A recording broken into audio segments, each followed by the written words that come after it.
পানিও শেষ হয়ে গেল, নিজেও খানা পান না, বাচ্চারও খানা দিতে পারে না, এমন কঠিন হালাত। বাচ্চা ক্ষুধা তৃষ্ণায় কান্নার আওয়াজ।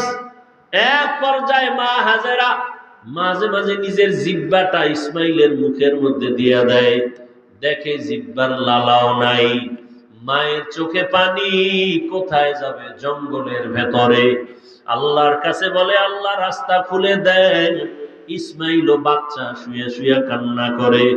মা হাজেরা হঠাৎ সফা পাহাড়ে তাকাইলেন, একটু দূরে দেখে 10টার সময় সূর্যের আলো, পানি পানি মনে হয়। মা হাজেরা একটা দৌড় দিলেন, দৌড়াইয়া পাহাড়ে উঠে দেখে বালু, সূর্যের আলোতে চিকচিক করে, আসলে পানি না। ওখানে গিয়ে আবার তাকাইলেন মারোয়া পাহাড়ে, মারোয়ায় তাকায় দেখে আবার পানির মতো দেখা যায়, আবার দৌড় দিলেন, গিয়া দেখে বালু, সূর্যের আলো পেয়ে চিকচিক করে, পানি না। আম্মাজান হাজেরা আল্লাহর মোহাব্বতে, বাচ্চার ক্ষুধা তৃষ্ণায় এভাবে কয়েকটা দৌড় দিছেন, ওই পাহাড় থেকে এই পাহাড়ে।